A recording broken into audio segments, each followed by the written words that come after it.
Olá, hoje eu estou aqui com meu amigo, o cardiologista Dr. Elias Ameri. Olha, hoje ele vai falar pra gente sobre um problema que atinge milhares de pessoas.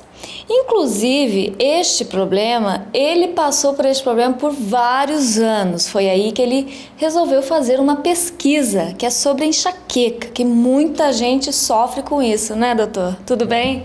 Tudo bem. Doutor, que prazer recebê-lo aqui no nosso programa, viu? Esteja à vontade. Bom, como que foi, então, que o senhor procurou a cura? O senhor que sofreu tantos anos com a enxaqueca, né? Acompanhou por tantos anos, o senhor resolveu fazer uma pesquisa. Como que foi isso? Bom, foram 48 anos sofrendo de enxaqueca. Então você imagina, médico há 31 anos e há 48 sofrendo com enxaqueca. Eu fiz de tudo.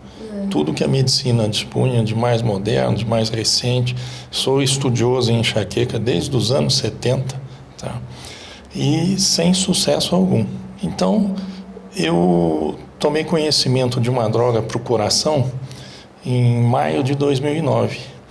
E estudando a monografia dessa medicação, né, esse remédio que veio da Itália para tratar do coração, ele tem uma característica de agir no cérebro.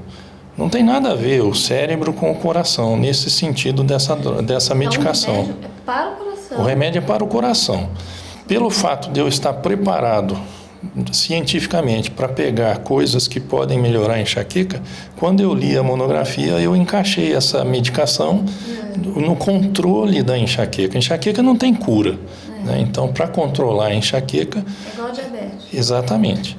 Tá? Se você tomar insulina, você controla o diabetes. Se você tomar essa medicação, para o resto da vida, você diminui a incidência de dores de cabeça do tipo enxaqueca. Né? E o senhor foi um cobaia, então? Mas eu fui cobaia de muitos outros medicamentos no passado. Inclusive os clássicos do coração que prestam para enxaqueca, que a gente chama de beta-bloqueadores. Tá? Essa medicação que veio da Itália é também um beta-bloqueador, mas eu descarto totalmente a comunidade científica que o controle da enxaqueca por essa medicação seja pelo efeito beta-bloqueador.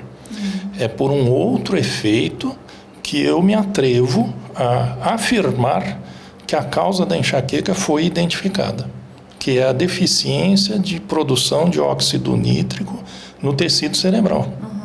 Esse óxido nítrico, ele quebra um mecanismo reflexo de gerar a dor de cabeça enxaquecosa. Simples, muito simples. E qual a diferença de uma dor de cabeça e a enxaqueca? Dor de cabeça, na verdade, tem classificação na Sociedade Brasileira e Internacional de Cefaleia, tem aproximadamente 200 tipos de dores de cabeça. A enxaqueca é uma delas. E tem uma série. Então, a enxaqueca em si é uma dor de cabeça clássica, descrita forte, geralmente forte, incapacitante e repetitiva. Ela ocorre com frequência. Né? Então, tem pacientes que relatam que têm a dor de cabeça enxaquecosa 30 dias no mês. Então, que vida é essa que o enxaquecoso leva?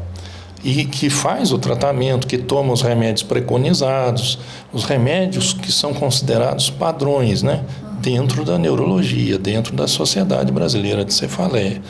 Então, essa medicação italiana, ela, no meu trabalho de 20 casos, ela reduz, em média, de 22 dias de dor para 1,3 dias de dor. Isso logo no começo do tratamento? Não. O tratamento preconizado no meu trabalho científico, ele se faz ao final de 8 semanas. Bom, pode-se dizer, né, que foi um acidente, então, o senhor descobrir esse medicamento, né? Pois o senhor sendo um cardiologista, descobrir esse remédio. Foi vamos brincar que seja um acidente de percurso, mas foi um acidente previsível, porque eu tenho conhecimento da fisiopatologia da enxaqueca, isso dos anos 70.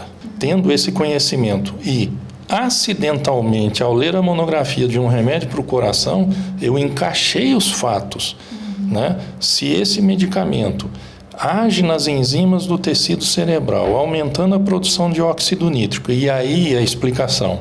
O óxido nítrico mantém as artérias do cérebro abertas, numa linguagem popular. Elas não geram o reflexo da dilatação das artérias da meninge, que é a causa da dor. É por isso que quando a gente tem, eu já tive enxaqueca, às vezes sofro com isso, fica pulsando assim? Literalmente o coração bate na cabeça. Só quem tem enxaqueca sabe descrever a incapacidade dessa doença. Eu tenho uma pergunta para fazer para o senhor. Muitas mulheres aí de casa também, eu sei que sofrem com isso, eu sofro com isso, e eu quero perguntar para o senhor o porquê que a gente sofre todo mês na TPM. Eu, particularmente, sofro 3 dias.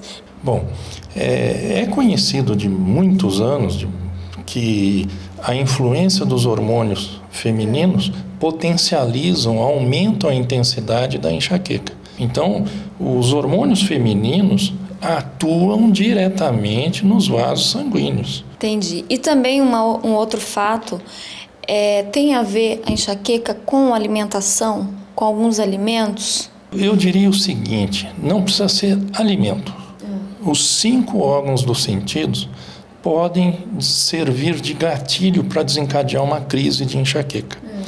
Então, o ruído intenso, um calor intenso, até o oposto, o frio intenso, pode gerar uma crise de enxaqueca. Mas o clássico, o que é muito frequente em um grande número de pessoas, por exemplo, é o chocolate. Eu já vi casos, aqui nos meus 121 pacientes tratados, de alface. Alface. A paciente comia alface e rachava de dor de cabeça. Então, alface é calmante. E cada paciente, então, ele tem o seu gatilho específico. Doutor, o senhor informou o fabricante italiano sobre essa descoberta? Nós tivemos 3 reuniões em São Paulo com o importador do fabricante italiano.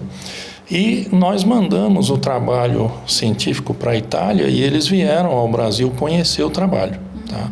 E realmente eles não se deram conta de que tinham uma substância, uma medicação com uma eficácia tão grande no controle da enxaqueca. E aí me foi feita uma proposta de um contrato de sigilo, né, na pesquisa científica, tudo, mas eu acho que a gente tem que divulgar isso daí, independente de interesses comerciais. Uma coisa até que eu ia perguntar para o senhor, quando a gente tem alto pico de nervosismo, que é imediato a dor de cabeça, tem a ver também?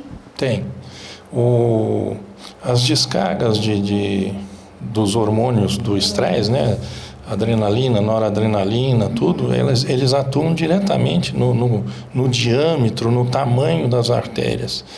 E esse mecanismo de fecha e abre das artérias, se for no caso do tecido cerebral, pode precipitar uma crise de enxaqueca no enxaquecoso.